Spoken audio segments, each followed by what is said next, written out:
I got to talk about a lot of things. First, I think a lot of things that are happening right now in America are biblical and of biblical proportions. Why? Because the vaccine that's coming out for COVID, a lot of people saying this or that about it. Apparently, there are some on the left claiming that the vaccine's not going to be safe, but yet, excuse me. I also see something about Joe Biden talking about, if Fauci says it's safe, then it's safe. Well, my wife and I aren't going to take the vaccine. I would encourage everyone not to take the vaccine because truthfully, the overwhelming majority of people who get COVID really are not experiencing terrible symptoms from it. Now, excuse me. Yeah, there are a lot of people that still experience bad symptoms, die from it, have to be in the hospital. I get that. But even their percentage is really low. They aren't getting it at a level that the majority are. And, you look into the numbers and things. Even now, look at that. Almost 1 million a day, apparently, new cases in America, yet barely thousands of deaths every day from it. And how inflated is that number still? So to me, it's not even worth taking the vaccine. I've never even taken the flu vaccine, and I won't take the flu vaccine ever. Basically, and the biggest reason is, hey, I'm a Christian. Are certain things that can harm me, kill me? Absolutely. But I'm going to trust in the Lord, and I'm just going to try not to worry about small things. Like worrying about getting sick is just, it's a small thing. People get sick, and it's unfortunate, and some people die from getting sick. It's unfortunate, but if you worry on a daily basis about that, the odds are that you're gonna get sick just from the stress, from stressing out from it. So I'd rather take the notion that, hey, I'm good, I'm covered by Jesus. So even if I get sick or I die, hey, I'm good. And all of us Christians really should be taking that perspective. Hey, if I get this, oh well, I know Jesus, I know where I'm going. I'm not saying that you shouldn't think about your family or anything like that, but we just still have to have the mentality that's Jesus first. So there's that. Something else I want to talk about is recently hearing Biden. I keep almost calling him Biden, like Barack Obama Biden. But it's by accident. Think about this. He is now saying 100-day mask mandate that he's wanting to do. 100 days. That's it. That's all. Dude, every state is already requiring masks. Stores are requiring masks. Airports are requiring masks. Food places, if you sit in, are requiring a mask, which you got to take it off anyways. So what are you talking about? I'm going to mandate a mask. Country's already doing that. And the numbers are apparently still getting worse. So again, the statistics don't even show that masks work. Wear one if you want. That's not what I'm saying. But personally, I don't want to wear one. Now, on top of that, Biden also said something about apparently, we don't need to shut the economy down. The whole time he was debating and campaigning, he was talking about shutting down the country.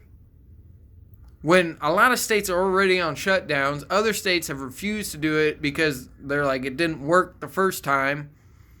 Like Texas.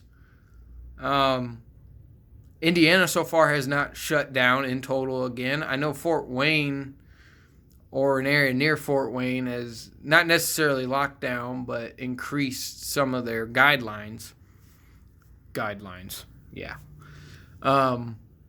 But like most states are already doing what Biden is saying he's going to do, and then he's going to switch it up and say that we don't need to shut down. I would agree. We shouldn't shut down the economy. We shouldn't shut down jobs. People need to work. So let people work. You know, if they got to wear a mask, why they do it? Because their company requires them to, whatever. It's fine. But let them work. Keep churches open. All that. But I don't know. I can't trust them. And all this stuff is a fear tactic anyway. It is a fear tactic.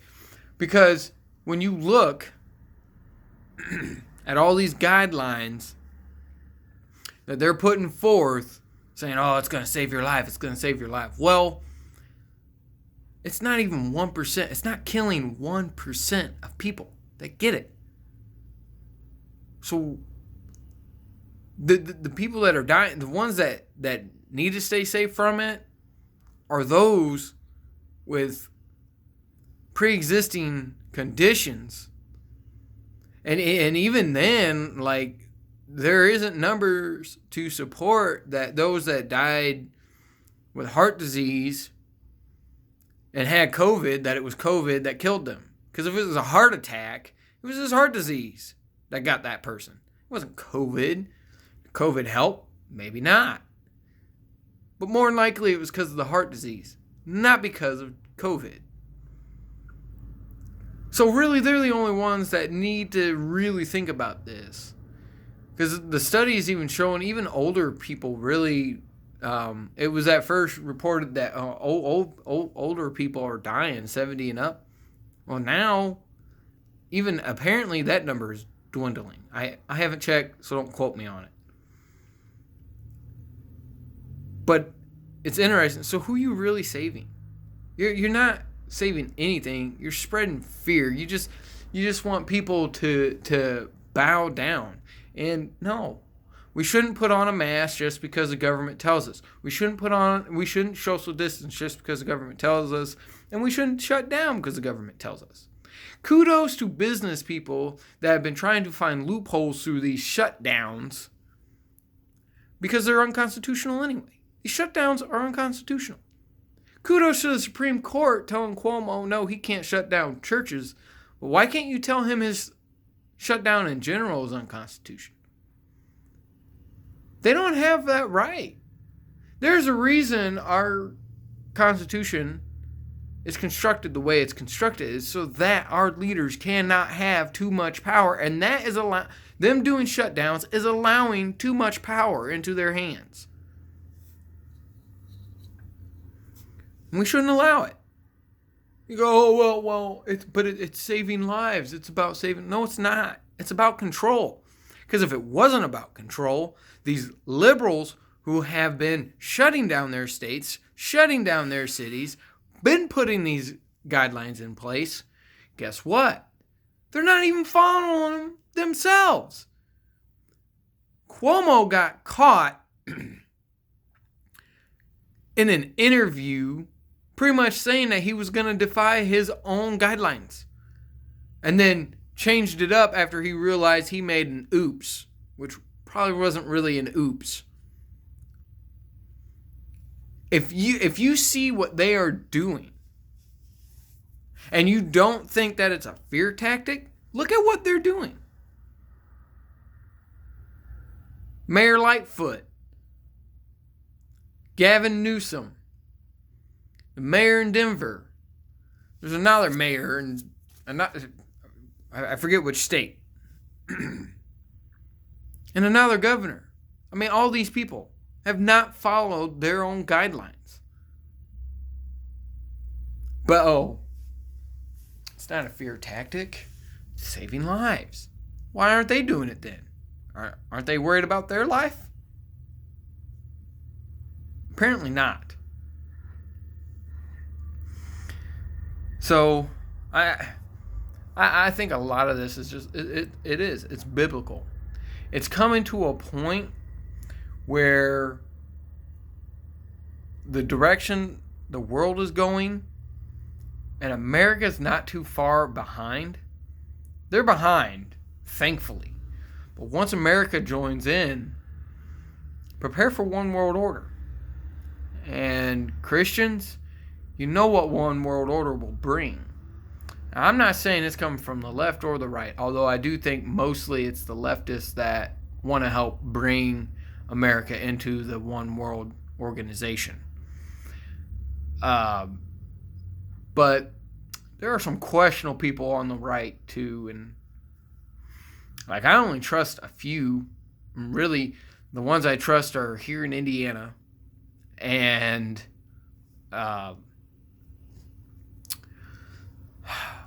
Ted Cruz.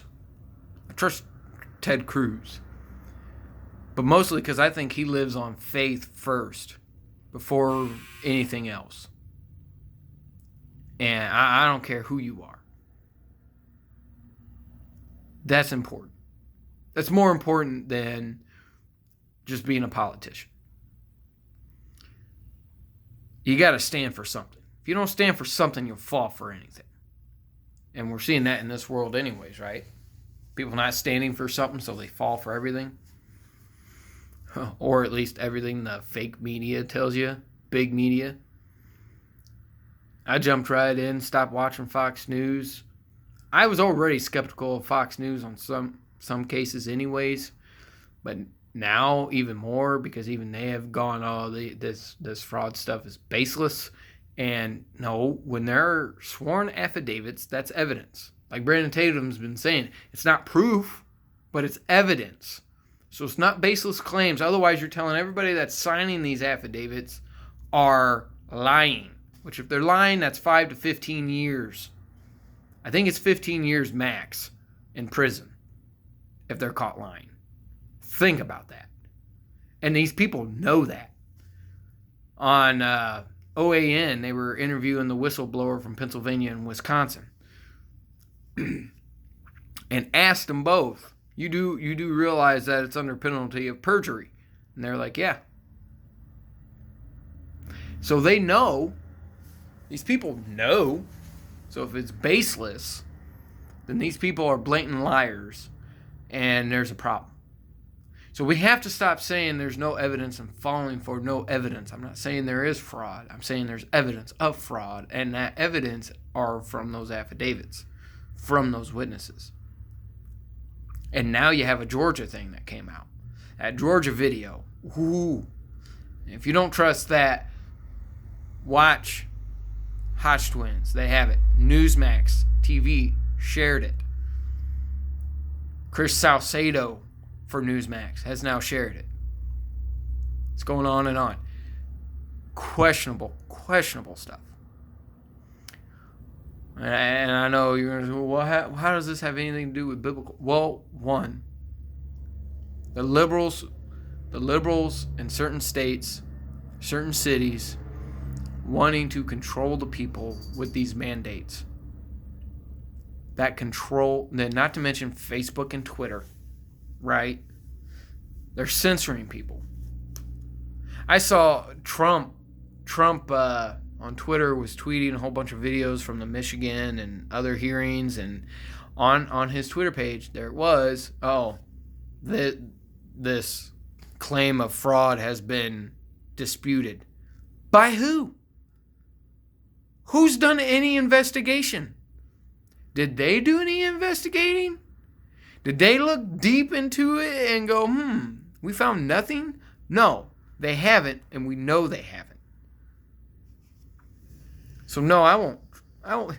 Man, they need to stop. Did they censor those posts? No, but they still fact checked it. Bunch of bull. Facebook's even worse. Which now apparently Facebook is even in more trouble. So think about it. They're trying to censor what you say. They're trying to tell you what you can and cannot do inside and outside your own home. Which, by the way, unconstitutional. How is this not biblical? How does this not look like, oh man? Because America right now is still one of the freest, if not the freest nation in the world. I'm learning more about other countries than I've learned in recent years. Learning that even in the UK, people are going into prison for saying a racist thing. Look, I'm not saying racist things is right, and you shouldn't say it, but you shouldn't be going to prison for something you say. Now, if you incite violence from what you say, like if you say go and attack someone, okay, maybe you should have some repercussion because you're inciting violence. But outside of that, calling people names is horrible, but it ain't worth putting someone in prison for. It ain't worth spending that kind of tax dollars because somebody said you're a bleep. It ain't worth it. But if that's what they end up doing, oh well. What a shock. But that's what's happening all across the world, and apparently America, and I'm saying apparently because the only source that I know is saying this is a Canadian American, Steven Crowder. But he has a comedian friend that was fined thousands of dollars in Canada for saying a joke. You got to be careful what you say in Canada. And Facebook and Twitter, they're joining in on that. So think about it. They're trying to take away our freedoms, and the freedoms that we're afforded here in this country is what keeps it beautiful. Even with a lot of the disagreements we can have on politics or anything like that, that's the beauty, though. If we didn't have freedom of speech, if we didn't have our other rights to be able to go to church and things like that, if we didn't have those, we wouldn't be able to have those kinds of discussions.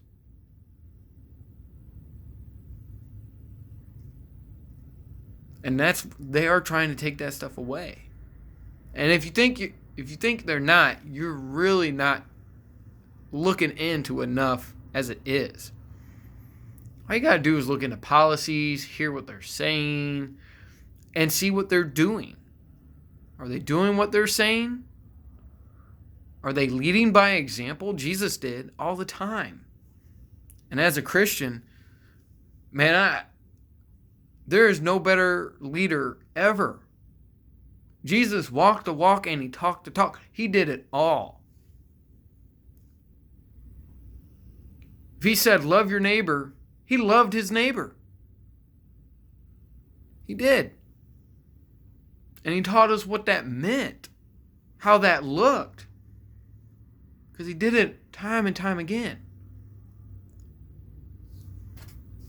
Did he have to feed the 5,000 people that came to his to hear him speak? No. But he did it because it was loving his neighbor.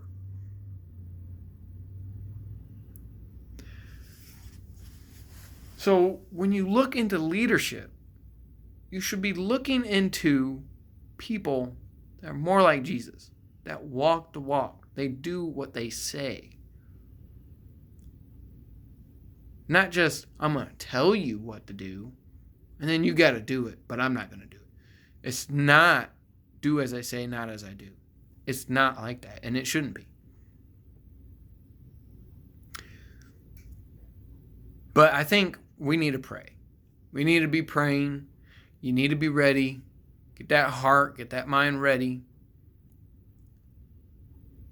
Jesus could be coming back soon. Hey, personally, I'd love that.